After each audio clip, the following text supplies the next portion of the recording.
కొంతమంది సమాజంలో పెద్ద మనుషులు అనే ముద్ర వేసుకొని ముసుగేసుకొని తిరిగే కొంతమంది వ్యక్తులు, బీజేపీకి సంబంధించిన వ్యక్తులు కొన్ని కారుకూతలు కూయడం జరిగింది. వాటికి సమాధానంగా నేను కూడా ఈరోజు చెప్పదలుచుకున్నా.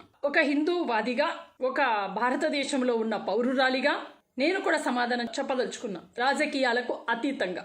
నిన్న ఒక ఆయన బండి సంజయ్ అనే వ్యక్తి కొన్ని వ్యాఖ్యలు చేశాడు. తిరుపతిలో బైబిల్ పార్టీ కావాలో భగవద్గీత పార్టీ కావాలో తేల్చుకోండి, తిరుపతి ప్రజలకు సంజయ్ పిలుపు. అయ్యా బండి సంజయ్, ఎక్కడో తెలంగాణ రాష్ట్రంలో ఉన్న నువ్వు మా తిరుపతి ప్రజల దగ్గరికి వచ్చి మా రాష్ట్రంలోకి అడుగుపెట్టి ఏ విధంగా ఈ విధంగా రెచ్చగొట్టే వ్యాఖ్యలు చేస్తావు? మతాల మధ్య, కులాల మధ్య చిచ్చు పెట్టడం తప్ప మీ బతుకులో ఇంకేమైనా మిగిలి ఉందా? ఎవడైనా సరే రాజకీయ నాయకుడు అన్న తర్వాత ఏ ఒక్కడైనా సరే నిజంగా మీరు మనుషులైతే, మీరు నిజంగా రాజకీయాలలో విలువలు, విశ్వసనీయత, లేదంటే కనీస ప్రజాస్వామ్య హక్కులను కనీసం కాపాడే వ్యక్తులైతే మీకు నిజంగా ఈ రోజు నుంచి కూడా సవాల్ చేస్తున్నాం తిరుపతి ప్రజలం. మీకు దమ్ము ధైర్యం ఉంటే మీ మోడీ గారు మొట్టమొదట చెప్పాల్సిన ప్రశ్న ఏంటంటే, మీ మోడీ గారు ఈ భారతదేశంలో అందరికీ ప్రధానమంత్రిగా ఉన్నాడా, లేకపోతే హిందువులకు మాత్రమే ప్రధానమంత్రిగా ఉన్నాడా?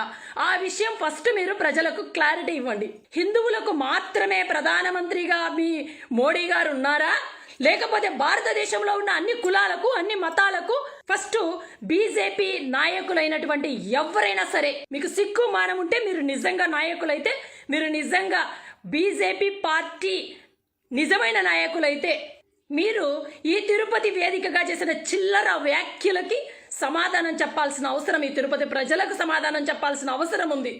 మీ మోడీ గారు ఈ భారతదేశంలో అందరికీ ప్రధానమంత్రి, లేకపోతే హిందువులకు మాత్రమే ప్రధానమంత్రి, క్రిస్టియన్స్కు మీ ప్రధానమంత్రి కాదా? మోడీ గారు కాదా ప్రధానమంత్రి? వాళ్ళకు వేరే ప్రధానమంత్రి ఉన్నాడా? ఈ ముస్లింస్కి ఏమైనా వేరే ప్రధానమంత్రి ఉన్నాడా? మోడీ గారు కాదా? ఫస్ట్ తేల్చుకోండి. మీరు నిజంగా మోడీ గారిని ఒక మతానికి మాత్రమే ప్రధానమంత్రిగా ఎవడు ఎన్నుకున్నాడో, ఈ రాష్ట్రంలో కాకుండా ఈ దేశమంతా కూడా ప్రధానమంత్రిగా మోడీ ఉండాలని హిందువులు, క్రిస్టియన్స్, ముస్లిమ్స్ అందరూ కలిపి ఓట్లేసి అందరినీ గెలిపిస్తే ఈరోజు మోడీ ప్రధానమంత్రి అయ్యారన్న విషయాన్ని తెలియని సిగ్గులేని ముండవేదవల్లారా మీరు ఈరోజు తిరుపతికి వచ్చి మీకు బైబిల్ పార్టీ కావాలా, భగవద్గీత పార్టీ కావాలా అంటే, మరి ఇదే ప్రధానమంత్రి స్థానంలో ఉన్నటువంటి మోడీ గారు 2014 ఎన్నికలలో ఇదే తిరుపతి వేదికగా బహిరంగ సభ పెట్టి మా తిరుపతి ప్రజలందరి సాక్షిగా, ఆ తిరుమల శ్రీ కలియుగ ప్రత్యక్ష దైవం శ్రీ వెంకటేశ్వర స్వామి సాక్షిగా ప్రత్యేక హోదా ఈ ఆంధ్ర రాష్ట్రానికి ఇస్తానని ప్రమాణం చేశారు. ఆయన హిందువు కాదా? మరి భగవంతుడి మీద మీ బీజేపీ పార్టీ మాట ఇచ్చి తప్పితే ఆ హిందువులందరూ మిమ్మల్ని చెప్పుతో కొట్టకూడదా? హిందువుల మనోభావాలు ఇక్కడ దెబ్బతినలేదా? వెంకటేశ్వర స్వామి మీద ప్రమాణం చేసిన ప్రమాణాలు చెల్లించకపోతే ప్రతి ఒక్క వెధవ ఇక్కడ కులాలకు, మతాలను తీసుకొచ్చి ప్రజల మీద కులాలు, మతాలు చిచ్చు పెట్టి ఆ చిచ్చులో చలి రాజేసి బట్టలలో చలి కాచుకోవాలని చూస్తే మిమ్మల్ని చెప్పులు తీసుకొని కొడతారు ఆంధ్ర రాష్ట్రంలో ప్రజలు. జాగ్రత్త. మాట్లాడే ముందు నోరు, ఒళ్ళు, మైండ్ అదుపులో పెట్టుకోవాలి. మీరు కేంద్రంలో ఉంటే మీకు అందరూ భయపడి జీ హుజూర్ అని సలాం కొడతారనుకుంటున్నారా? ఈ భారతదేశంలో పౌరులకందరికీ వాక్ స్వాతంత్రం ఉంది, పౌరులందరికీ స్వేచ్ఛ ఉంది. మీ ఇష్టం వచ్చినట్టు మత రాజకీయాలను, కుల రాజకీయాలను రెచ్చగొట్టి మీరేదో తానా అంటే తందానా అనే వాళ్ళు ఉన్నారనుకుంటున్నారేమో. మీ మోడీ గారు ఈ ఆంధ్రప్రదేశ్ కి ప్రత్యేక హోదా ఇస్తానని కలియుగ ప్రత్యక్ష దైవం వెంకటేశ్వర స్వామి సాక్షిగా 15 సంవత్సరాలు ఇస్తానన్నాడు. ఆ హామీ ఏమైంది? ఆ దైవ ప్రమాణం ఏమైంది? హిందువుల మనోభావాలు దీని మీద దెబ్బతింటున్నాయి. సిగ్గుంటే ఈ ప్రమాణాన్ని నెరవేర్చండి. ఎవడో ఈ ప్రమాణం మీద మాట్లాడడానికి సిగ్గుంటే రండి తిరుపతికి. మీకు సిగ్గుంటే ఈ తిరుపతి వేదికగా ఇప్పుడు 6.5 సంవత్సరం 7 సంవత్సరాల నుంచి మీరే అధికారంలో ఉన్నారు కదా కేంద్రంలో. హిందువుల మనోభావాలను దెబ్బ కొట్టిన ఏకైక పార్టీ బీజేపీ. కులాలను రెచ్చగొడితే, మత పిచ్చి, కుల పిచ్చి, మీ పిచ్చి అంతటిని ప్రజలకు అంటించాలని చూస్తే ఈ రాష్ట్రంలో, ఈ తిరుపతిలో ముఖ్యంగా ప్రజలు కోరుకుంటున్నది సంక్షేమం.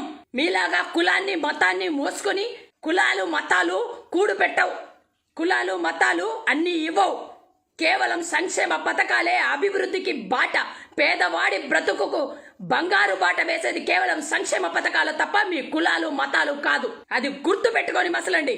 నల్లధనాన్ని వెనక్కి తెస్తామన్నారు, అందరి అకౌంట్లలో లక్షలు వేస్తామన్నారు. ఏమైంది మీ ప్రమాణం? మీరు కేంద్రంలో ఈ రోజు వెలగబడుతున్న అధికారం ఎలా వచ్చిందో తెలుసా? ఆ రోజు కాంగ్రెస్ పార్టీకి వ్యతిరేకంగా కాంగ్రెస్ పార్టీ దోచుకునిందని, నల్లధనం అంతా ఎక్కడో స్విస్ బ్యాంకుల్లో భద్రపరిచిందని, ఆ స్విస్ బ్యాంకుల్లో ఉన్న నల్లధనం కోటీశ్వర్ల ధనమంతా తీసుకొస్తామని, ఈ ఆంధ్ర రాష్ట్రంలో ప్రతి పౌరుడికి, ఈ భారతదేశంలో ప్రతి పౌరుడి అకౌంట్లో కొన్ని లక్షల డబ్బులు జమ చేస్తామని మాటిచ్చారు. ఏమైంది మీ ప్రమాణం? ఏ ఒక్క వ్యక్తికైనా మీరు లక్షలు అకౌంట్లలో వేశారా? నల్లధనం పోని నల్లధనం వెనక్కి తెచ్చారా అంటే లేదు. విజయ మల్య లాంటి బ్యాంకులకు ఎగ్గొట్టిన దొంగలకు సపోర్టుగా నిలబడ్డారు. సుజనా చౌదరి లాంటి బ్యాంకు దోపిడీదారులను మీరు కొమ్ము కాస్తూ పార్టీలోకి ఆహ్వానించుకుంటున్నారు. అదేవిధంగా సీఎం రమేష్ లాంటి దోపిడీదారుని మీరు పార్టీలోకి ఆహ్వానిస్తున్నారు. ఇంత అవినీతి పరులందరినీ మీ పార్టీలోకి పెట్టుకొని ఎవడైతే అవినీతి చేసి ఎవడైతే చట్టానికి దొరికిపోతాడో వాడిని పార్టీలో కండువాలు కప్పి మతతత్వ పార్టీ కంటే కూడా మీరు దోపిడీదారుల పార్టీగా మీరు పేరు తెచ్చుకోబోతున్నారు. జాగ్రత్త. ఈ ఏదైతే బైబిల్ పార్టీ కావాలా లేకపోతే భగవద్గీత పార్టీ కావాలా అన్న వ్యక్తి మరి ఈ సర్వ సత్య మహాసభలు అంటూ కరీంనగర్ లో జరిగినటువంటి ఈ సభలకు ఏ విధంగా బండి సంజయ్ అనే వ్యక్తి హాజరయ్యాడు? నువ్వు అసలైన హిందువు అయితే సర్వ సత్య మహాసభలకు నువ్వు ఎలా హాజరయ్యావు? నీకు నిజంగా క్రిస్టియన్ల మీద ప్రేమ లేకపోతే ఎందుకు దొంగ నాటకాలాడి ఆ సభలకు హాజరై క్రిస్టియన్లను మభ్యపెట్టావు? కేవలం రాజకీయ పబ్బం. ఈ రోజు ఓట్లు కావాలని కేవలం రాజకీయ పబ్బం కోసం హిందువులనే ముసుగేస్తారు. ఆ రోజు క్రిస్టియన్ మహాసభలకు వెళ్ళేటప్పుడు మాత్రం క్రిస్టియన్ అనే ముసుగేసుకుంటారు. ఇంత దౌర్భాగ్య పరిస్థితుల్లో నీచ నికృష్ట రాజకీయాలు చేసే మీకు తిరుపతి ప్రజలు, ఆంధ్ర రాష్ట్ర ప్రజలు ఓట్లేయాలా? ఇంకొక అతను చెప్తాడు, యేసుక్రీస్తుకు శ్రీకృష్ణుడికి మధ్య పోటీ అంట. సునీల్ దేవకర్ అంట. కేంద్రంలో ఇలాంటి నీచ నికృష్టులందరినీ మోదీ గారు ఎలా పెట్టుకున్నారో, వీళ్ళకి ఎవరు డైరెక్షన్ ఇస్తున్నారో, ఎందుకు ఇలా ఈ ఆంధ్ర రాష్ట్ర ప్రజలను రెచ్చగొట్టి కులాల మధ్య మతాల మధ్య చిచ్చు పెట్టే విధంగా మోదీ గారి డైరెక్షన్ లో జరుగుతోందా అన్న ఆలోచన ప్రతి ఒక్కరికి కలుగుతోంది. మోదీ గారు, మీరు రాష్ట్ర ప్రజలందరికీ కూడా, ఈ దేశ ప్రజలందరికీ కూడా, కులాలకు మతాలు అందరూ కలిసి మిమ్మల్ని ప్రధానమంత్రిగా ఎన్నుకున్నారు. ఈ రోజు కేవలం ఒక కులము ఒక మతానికే మీరు పరిమితం కావాలంటే కేంద్రంలో ఉన్న మీరు లేదు మేము హిందుత్వం మాత్రమే అని చెప్పి నెక్స్ట్ వచ్చే ఎన్నికలలో మీరు హిందూ వాదాన్ని మీరు తెరపైకి తీసుకుని వెళ్ళండి. హిందువుల ఓట్లు మాత్రమే వేయండి, ముస్లిం క్రిస్టియన్లు మాకు వేయగాకండి అనేది మీ మేనిఫెస్టోలో పెట్టండి. సిగ్గుంటే ఆ పని చేయండి. మీరు పొరపాటున మీ బీజేపీ, పొరపాటున కాదు 100% బీజేపీ పార్టీ తిరుపతిలో ఓడిపోబోతోంది. అడ్రస్ కూడా లేకుండా పోతుంది. అంటే మీరు కృష్ణుని ప్రజల్లో, సమాజంలో కృష్ణుని ఓటమికి గురి చేసే విధంగా మీ వ్యూహాలు ఉండబోతున్నాయా? ఇదేనా మీ హిందుత్వము? హిందువుల మనోభావాలను దెబ్బతీయడము, భగవంతుణ్ణి కూడా రాజకీయాల్లోకి లాగడము, భగవంతునితో కూడా గెలుపోటముల్ని సవాల్ చేస్తూ ఏకంగా భగవంతుణ్ణే తీసుకొచ్చి మేము ఎలక్షన్లలో పెడుతున్నామంటూ భగవంతుడి మీద ఏదైతే అపచారకరమైన అపవిత్రమైన వ్యాఖ్యలు చేస్తున్నారో మీరు భగవంతుడి దృష్టిలో నిజమైన దోషులు.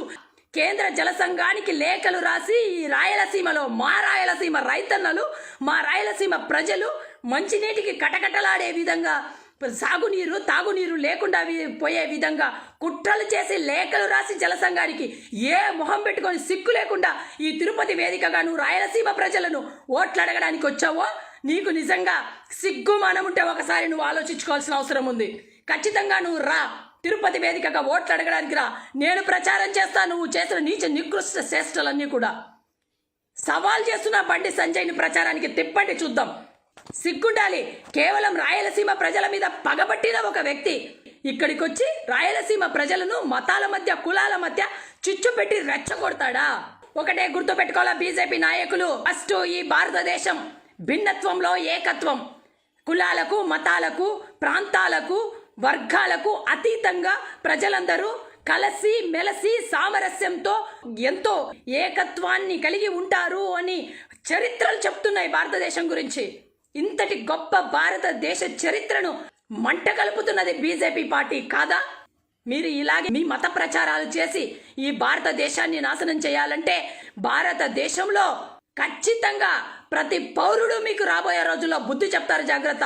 మీరు చేసిన వ్యాఖ్యలు నిజంగా సిగ్గుచేటు. మీరు చేసిన వ్యాఖ్యలు ఈ ప్రజాస్వామ్యానికి గొడ్డలి పెట్టు. కాబట్టి మీరే బహిరంగ క్షమాపణ వేడుకునే వరకు ఈ ప్రజలు మిమ్మల్ని పిచ్చి కుక్కలు కొట్టేట్టు కొట్టే రోజు దగ్గర పడుతుందని మాత్రం గుర్తుపెట్టుకోండి. జాగ్రత్త.